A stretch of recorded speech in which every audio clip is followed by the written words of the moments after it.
Again, we request everyone to settle down. We will start any moment now.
bayan, ang pambansang awit ng Pilipinas.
Hello, there you go. Good morning to our speakers and distinguished guests from the government, the diplomatic community, the academe, and think tanks. I am Joyce Reyes. I am the Communications and Advocacy Director of the Chat-Based Group, and I will also be your host for today. So welcome to today's conference entitled Revitalizing the Philippine Mining Industry, a Pillar for Inclusive and Resilient Economic Growth and Development. So this event is organized by the Department of Environment and Natural Resources in partnership with the Chat-Based ADR Institute. This is also a hybrid event, so thank you very much to everyone who's here with us in the venue, and thank you very much as well to everyone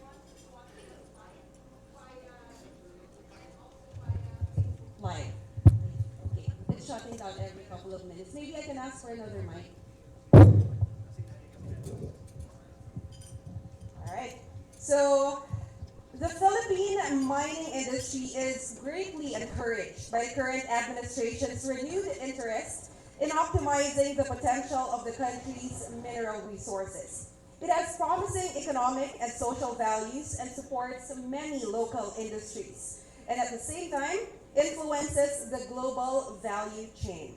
The industry is poised to perform well in 2024 due to the demand for transition minerals, driven by the renewable energy industry. With the potential for further growth, the mining industry can boost government revenues, help create sustainable livelihoods, and strengthen resilience against environmental and health challenges. As such, the mining industry must be supported to harness the country's untapped mineral resources. This is why today we brought together the government, industry experts, and stakeholders to discuss and work together on actionable policy reforms that will address regulatory roadblocks in transforming the Philippines into an important player in the green global economy, and to better prepare the country to seize the enormous opportunities of a global critical minerals boom. We have a lot in store for you today, so without further ado, let us officially start our conference. To deliver the welcome remarks, may we call on the President of Chat-Based ADR Institute, Professor Victor Andres Dindo Manhit. Let's give him a round of applause, please.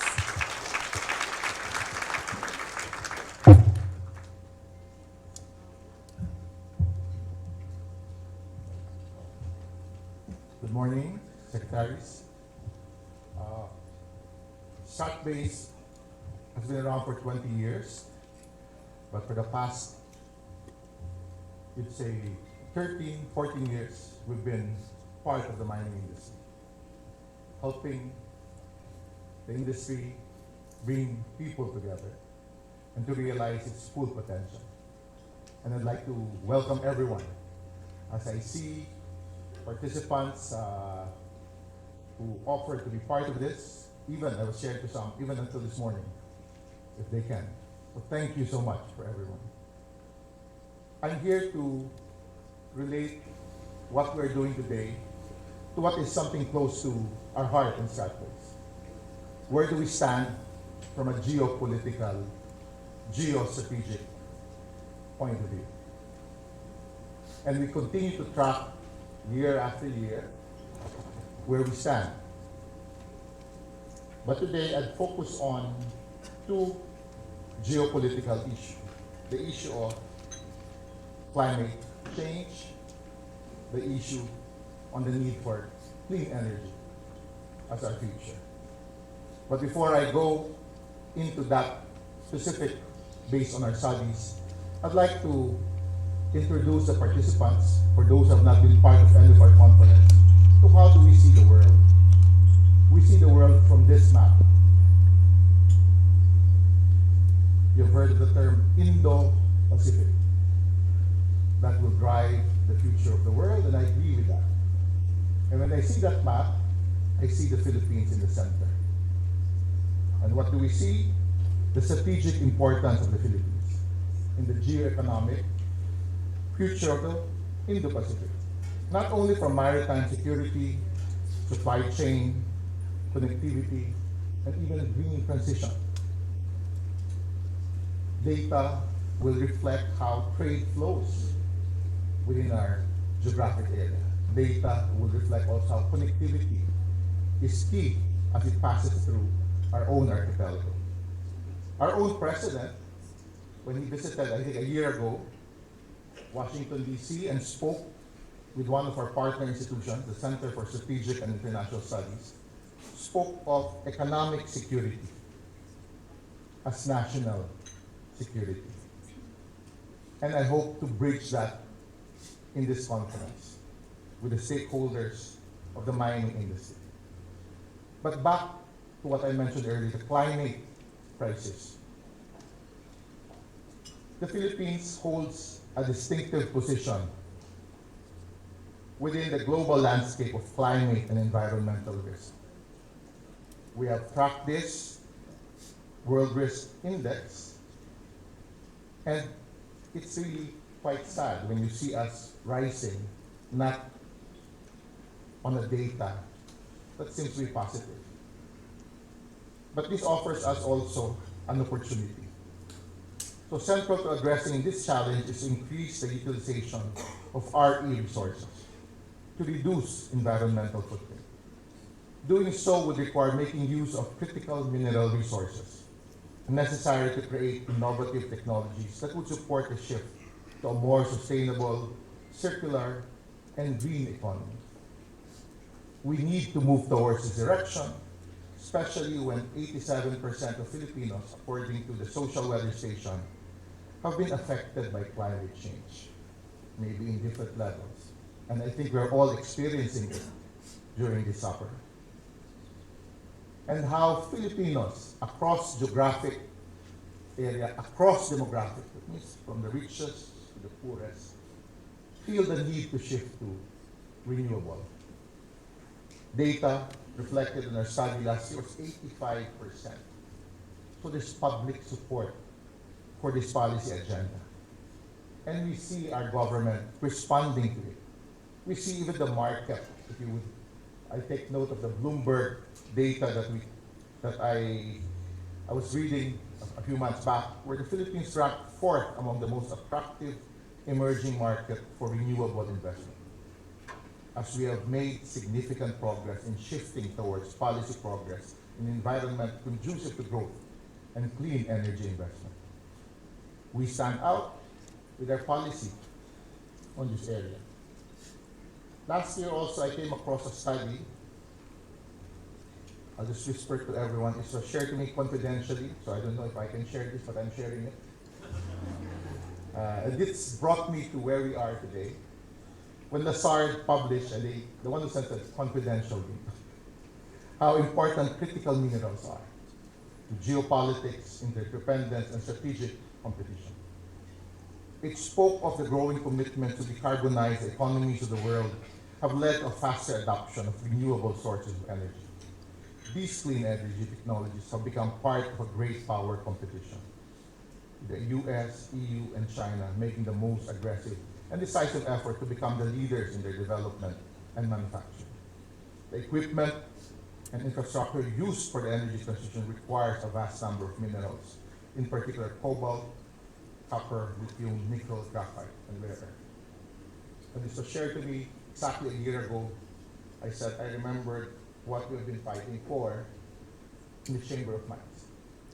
And I think it's our time to help contribute to clean energy, to decarbonization, and energy security. 2 weeks back, I was asked to speak in a gathering of defense experts in Washington, D.C., and we spoke about energy security, and I inputted the importance of supply chain of materials, critical minerals. And I said, with these challenges, carry opportunity for equitable and inclusive structural transformation and policy reforms. This prioritizes environmental protection and sustainability, natural resource conservation, and economic growth and diversification.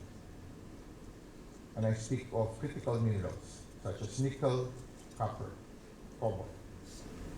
But in the same study, I wanted to share this map. They have not made this public. When they map the world, Lazard mapped the world, we have that red color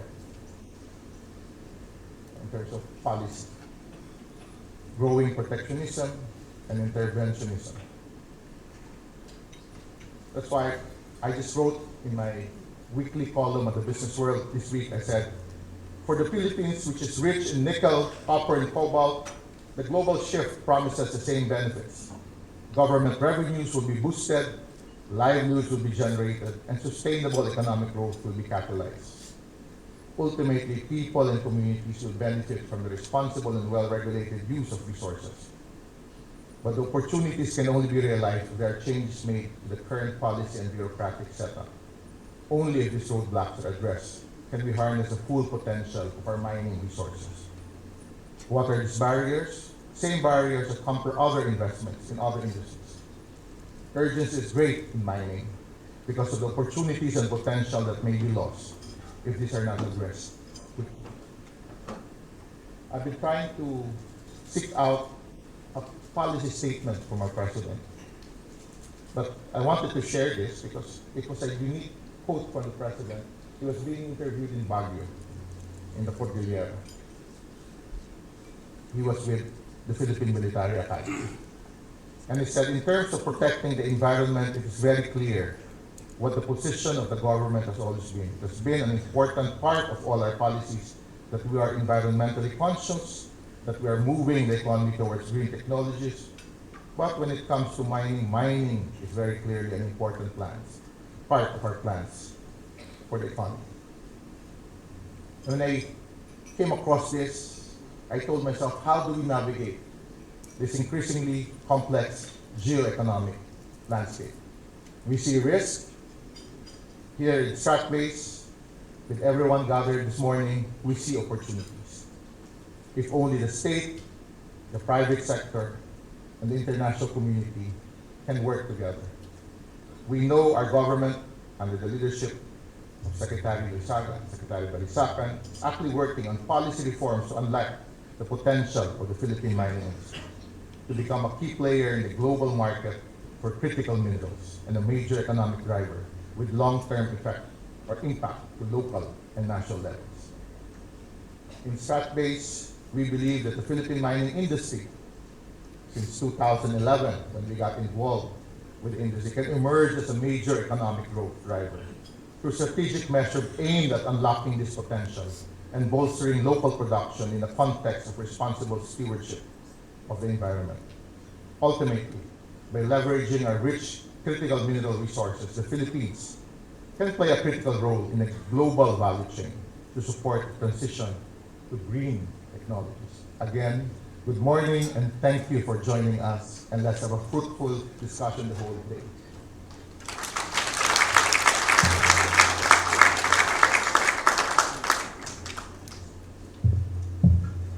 Thank you very much, Professor Manhit.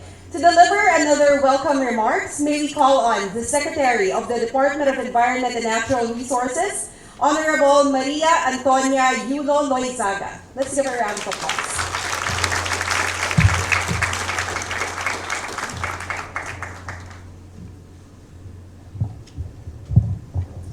Thank you very much, and good morning. Thank you very much to Professor Linda Manhit for that wonderful context-setting presentation. I beg to differ slightly with the context and will venture to say that environmental security is the basis for economic and energy security. If we are not able to harness our natural resources sustainably and responsibly, we will not be able to secure our energy future and the future of industry in this country. So building on that and of course respecting all due respect to Prof. Linda there, the agenda for the Department of Environment and Natural Resources is quite clear. First of all, before I begin, I'd like to acknowledge the presence and thank you very much for joining us today. Secretary Arsenio Balisacan of the National Economic Development Authority. Thank you very much, Sec. Of course, our professor and head of Stratbase, Lindo Manhit, Excellencies Luc Veron from the EU, Ambassador to the EU, Excellency HKU, Ambassador of Australia, Excellency Ambassador David Hartman, Ambassador from Canada, Ambassador Enzo Kasuya from Japan, good morning, sir. Ambassador Annika Thornborg from Sweden, good morning, Excellency. Ambassador Andreas Michael, this is a challenge for me. I shall say Ambassador from Germany. To the Philippines, good morning, Excellency. And of course, our good friend, Ambassador Tul, also a challenge for me, to Arsarat, Ambassador of Thailand to the Philippines, our partners in the private sector, and of course, all that are gathered here today, good morning. I do not have the wonderful graphics of Prof. Lindo, but I think